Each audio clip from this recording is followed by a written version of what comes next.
Yo guys, so you may notice that I am no longer on the trail, and that is because I made it to mile 69 on day 6, which was Hiawassee. Kind of a crazy story, but what ended up happening was I got picked up when I hitched by a realtor, and the realtor actually gave me a ride to all 4 places in Hiawassee where I might have been able to stay for the night, and all of them were no vacancy. So I rode along with him to a showing that he had scheduled, and then he actually gave me a ride all the way back to Blairsville, which is where Neil's Gap is. So I think that's about a 20-mile drive, and we had a nice chat along the way. I was able to book a motel room here for tonight. Oops, trying to cross the road without getting hit. And so I just cleaned up, took a shower. Gonna get some laundry done here a little bit later. But right now, I'm gonna go stuff my belly with some good old-fashioned Southern cooking. And then finally, hopefully, get some of this stuff posted so you guys know what's going on. So yeah, tomorrow the plan is to take a 0 day. And I'm gonna hitch a ride back over to Hiawassee and stay at a motel over there, so that once I'm done with my 0 day, I can get back on the trail pretty easily. That's the update for now. Pretty sore. Gonna try to take an ice bath to get things back to being normal. Hey guys, so it's day 7, and I am currently in a bath, and I am really hoping that I don't drop my phone, because that would be a huge bummer. So I've got 2 hands on this sucker. So to sort of catch you up to date with what's been going on, I stayed here at this motel last night, and I think in my last video I mentioned that I was going to be heading back into Hiawassee for today, day 7, but I read some kind of dicey things about the place that I was thinking about going to stay, and it was about the same price as the motel where I'm currently staying. Except here at the motel, I've already got all my stuff all splayed out to be dried, and I've got laundry access and some nice restaurants in town here. And so I decided to just stay here and to take it easy and chill. I think, you know, it's funny because over these last days I've been talking about I'm getting better at taking breaks and taking it easier, which I think I have been learning a good amount since I started. Having said that, I did 69 miles in 6 days. So, you know, somewhere between 11 and 12 miles a day. But, you know, there's a lot of up and down in that. And, you know, furthermore, when I'm hiking at a pretty good pace. And, I mean, it's beat up on my legs and my feet pretty good here. So my logic is that if I can, you know, take a 0 day to, you know, if it comes to it, as reluctant as I would be to do so, even 3 days, to really let my legs get back to, you know, feeling like they're fresh and ready to take on more miles, then I will do that in the interest of, you know, preserving my chances of being able to continue this journey over months at a time.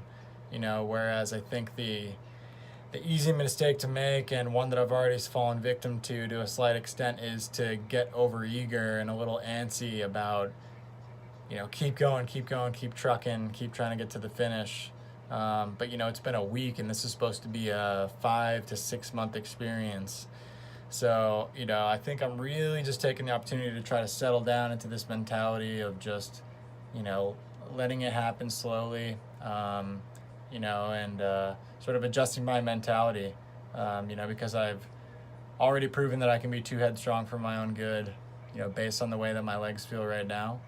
So, you know, I probably won't have anything super exciting happening over the next few days, but, you know, once I do get back on the trail, obviously I'll let you guys know, check back in with you. Probably later, once I've had a chance to recover from this hot bath, I'll take another ice bath. I bought an ice pack. I have a little massage machine. I mean, I'm doing everything I can to make the most of these next few days where I'm just hanging around and waiting for my body to recoup and try to speed the process along. So, yep, that's where I'm at right now.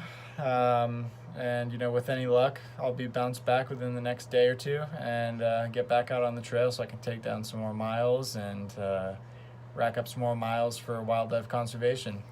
What's up, guys? So last time I talked to you, I think I was sitting in a bathtub and I was soaking in Epsom salts, and not really much has changed since then. Still staying at the Seasons Inn shelter. It's a nice little touch. I'm actually seated in the lobby of the motel right now. It was closed down yesterday because it's Sunday, so they close a lot of things down on Sundays here. It's a religious part of the country. I've actually got a hiker box collection right here next to me, which I have gone through and taken some things that I thought might be useful for me in the next section coming up here. I've got this ice bag with me. So it's really just been like non-stop, constantly trying to rehabilitate, my sore knees, calves, feet. Just doing everything in my power to heal up as much as I can. Oh yeah, by the way, I got Raggedy Ann and Raggedy Dan hanging behind me. Good friends. We were getting to know each other for, days 7 and 8. I've been here. I suppose it'll be day 9 by the time I leave. And on day 9, I'm gonna get back on the trail. What's up, guys? So it's still day 8. I updated you a little bit earlier, and right now we are in my motel room. And the reason I'm here with you is because I have sort of laid all my food and things out that I prepared for the next trip that I got coming up. It's gonna be about 40 miles to get from where I left off to the next town in Franklin, North Carolina. So I've stocked up on dehydrated meals and tons of snacks.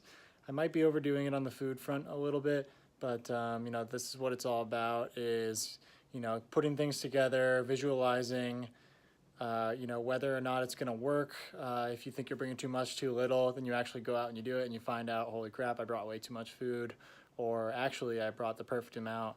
And again, I will sort of reiterate this, because I'm already a skinny guy, I'm trying to pack a lot of fatty foods, things that I can sort of just crunch on as I'm walking. And I'm even just fine-tuning it down to the point where I'm thinking ahead in the morning when I'm packing up camp. I'm putting snacks where I know I can get to them easily as I'm hiking, or I just put my pack down, I reach into my bag real quick and everything is right there for me. So real quick, I'm just gonna sort of go through and show you what I have laid out here. Okay, so at first glance, in terms of supplies, we're looking at a lot of food here, and then things like my tent, basic things that I've had that have been working well for me that I'm going to keep using. My rain and sun protection umbrella. I picked this guy up. This is just a butt pad. It's a Thermarest foam pad for me to sit on when I'm outside cooking, or if I want to sit on a log or rock. That weighs next to nothing, and I have a nice spot outside of my pack where it fits. Tent, you guys already know about that if you watch my gear video. Cooking system. This is toilet paper. It's got some hand sanitizer in there. These two guys I picked up pretty recently. This is anti-chafing and anti-blister, both sort of like deodorant sticks. I've sort of thinned out the medical supplies that I have. This bag's got some chamois, a couple of pairs of earplugs, and a hand warmer just in case things get really cold one night. My Swiss Army knife. I actually have a few things that hang from the back of my bag now. I've got these beaners. You can see these guys here. My knife goes with them too, but I've been using this knife. My spork, and then this is my cat hole tool. So in other words, it's the tool I use to dig holes so I can poop in the ground. Yep, it's not glorious, but it is the way it is. I got my headlamp, backup batteries, couple little lens covers for my phone. This is the stand. I've only used this a few times, but in the videos that I've made, I've definitely noticed that I'm omitting the camp portion entirely. I think a lot of the reason for that is because I get kind of embarrassed when I'm filming things. And when I'm in camp, I'm generally around other people. But I'll try to disregard that because, I mean, who really cares if I'm being judged out on the trail? We're all out there for our own reasons, and I promised I would update you guys, so I'm going to be better about using this thing when I'm around camp and, film things like me setting up my tent and, other fun things. All these dehydrated meals, these are intended to last me 4 days. I'm planning on doing 10 miles a day, just because I've sort of pushed it beyond that recently, and that's sort of what got me here, feeling like, really sore. I mean, delayed onset muscular soreness is very regular, but it was intense. That's why I've spent 2 0 days instead of just 1. So anyway, we got scrambled eggs, rice and chicken, sweet and sour pork, beef stew, a couple of pastas that are really, really good from Good to Go, all dehydrated foods. My water bottles, my smart water bottle, as you can see, it's seen better days, but it's been an effective system using that and the Nalgene. My trekking poles you see back there. This is my snack bag. So this I'm gonna keep at the top of my pack. I've got crackers in there, some energy gel, a couple of, grain energy bars. Let's see, I've got a couple Snickers in there, some trail mix, a couple of these sort of like flour tortilla guys. And then a couple of ramen meals, which, is basically dehydrated food as well. In this little bag, I have 4 small containers. This is coconut oil and olive oil. So again, that's what came recommended to me by King Tut a little while back. Good fatty calorie loaded food. And then 2 containers of peanut butter. So, I got the big containers of them, put them in smaller containers so that I'm not taking up as much room or carrying as much weight. And then a couple of packets of hot chocolate, of course, and some tea. So that's basically it as far as food. Now you might be wondering, okay, you got these small containers, so where did the big containers go? And one option that I have decided to utilize now is this bounce box. So there's stuff inside of here like the peanut butter, the coconut oil. In this bag I have a bunch of extra Ziplocs that I can ship ahead to myself in case mine get busted.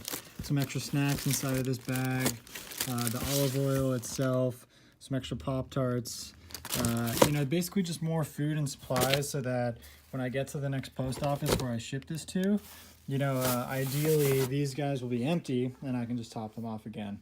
So I'm starting to utilize the bounce box strategy. I think hopefully that's going to pay dividends. So in any case, it's getting to the evening here, so I'm going to pack this stuff up, get it organized so that I'm ready to go early in the morning for day 9. But yeah, I'm pretty excited to get back out on the trail now that I've had a chance to rest. I think I'll take one more ice bath tonight, which I'm really looking forward to. And then, yeah, when I wake up in the morning, I should be good to go. I'm going to bring this bounce box into the post office, have it sent ahead to Franklin's. That'll be waiting for me when I get there, and then I'll be out of here. So that's it, guys. Just really quickly, I would like to say that I hate ice baths, especially the process of getting in. Once you've been in it for like a minute or two, it actually feels kind of nice, but right now I'm soaking my legs in icy cold water for the last time, and it feels really good. So this is ice bath number 3 in 3 nights. And again, really the only reason I'm doing this is for my commitment to heal so that I get back out on the trail and be as healed up and ready to go as I possibly can be. And you can see the water, it looks like normal water, but I just poured like a quarter of a bag of ice into it and let the ice melt so that when I got in, it was nice and chilly. But anyway, I just want to say I'm very glad this will be my last ice bath. So I just picked up some of these, and this is for the arches on my feet because they're, even with a few of these days off, they're still sore, which is pretty unbelievable. I think those super feet really did a number on my feet. But real quick, I was just thinking, I'm walking around this town and, I really, in a way, am glad that the trail ended up bringing me back here to Blairsville instead of staying in Hiawassee, because it's such a charming and nice little town, and I've actually really enjoyed my time here, despite the fact that I'm antsy to get back out on the trail. It's been a really nice time staying here. And just to sort of top it off, we got this going on. Nice sunset. So